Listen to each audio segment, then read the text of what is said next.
Mercredi 4 juin 2025, vous êtes à l'écoute des programmes de Studio Kalangu au micro Raylet Soumana pour le journal en français. Au sommet de cette édition, demain jeudi 5 juin, marque l'ascension du mont Arafat à l'occasion du Hajj, un moment de recueillement pour la communauté musulmane. Les prédicateurs recommandent le jeûne à cette journée sacrée. Des précisions dans un instant.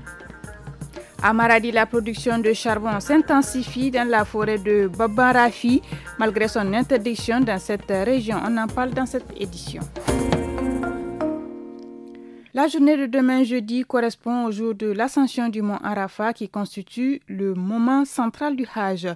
Pour ceux qui ne peuvent pas accomplir ce pèlerinage, il est recommandé de jeûner ce jour-là. Selon Dr Boubacar Seydou Touré, consultant islamologue, cette pratique offre une véritable purification spirituelle. Il est au micro de Samira Diofo. En jeûnant le jour du mont Arafat, le prophète Mohammed il a dit que je compte sur Allah de pardonner les péchés de l'année précédente et l'année en cours. Et pour ces péchés, ce sont les péchés minimes. C'est vraiment ce qui est entre toi et ton corps, entre toi et ton Seigneur.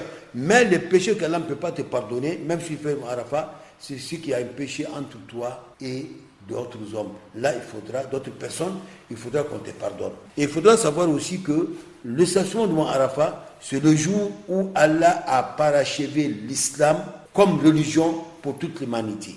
À Maradi, la production de charbon de bois gagne du terrain, notamment dans la forêt de Baban-Rafi, malgré son interdiction formelle dans la région. Selon le commandant de la brigade de protection de l'environnement, Salisu Iliassou, cette activité illégale s'est intensifiée à l'approche de la fête de Tabaski. Des précisions au micro de Mohamed Maman. La production de charbon à Maradi, elle s'est faite de manière frauduleuse. Au début, les gens ils produisent dans la forêt même. Mais maintenant, avec l'insécurité, les gens se rabattent sur les ressources issues de la régénération naturelle, notamment dans les champs.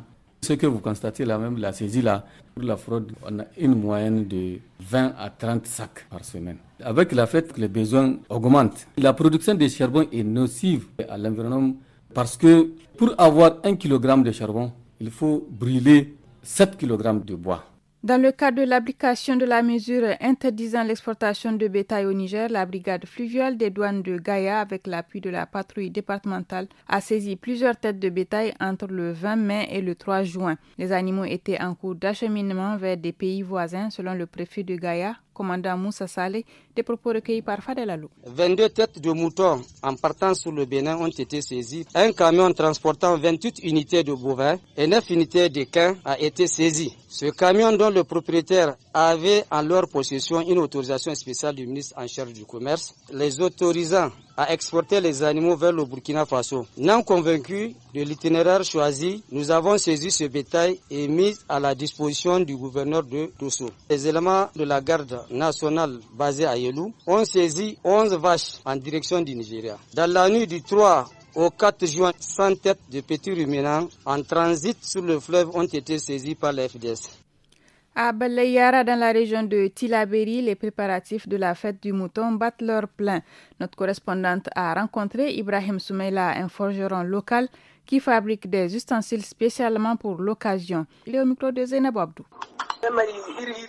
Nous vendons plusieurs types de fourneaux dont les prix varient entre 1250 francs et 2250 francs CFA selon la taille. La petite casserole coûte 2250, la grande 2500 francs. Le prix du couteau varie entre 750 et 1000 francs CFA. Il y a aussi des louches à trous de 500 à 750 francs CFA. À cause de l'affluence de notre clientèle, mon père a dû faire le déplacement sur Niamey au marché Katako pour chercher la matière première qui est en rupture car le Niger ne nous fournit plus. Aussi, le fer coûte plus cher cette année. Pour nous en sortir, nous devons donc vendre un peu plus cher que l'année dernière.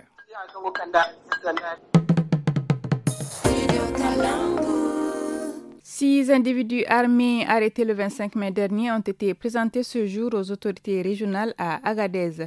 Ils ont été interpellés par la brigade de piste à vocation judiciaire de la garde nationale sur la base de renseignements. Le commandant de la brigade, Saini Hamani, indique que ces suspects étaient activement recherchés pour leur implication dans plusieurs attaques à main armée dans la ville et ses alentours. De nombreux équipements ont également été saisis au cours de l'enquête. Et c'est tout pour ce journal en français.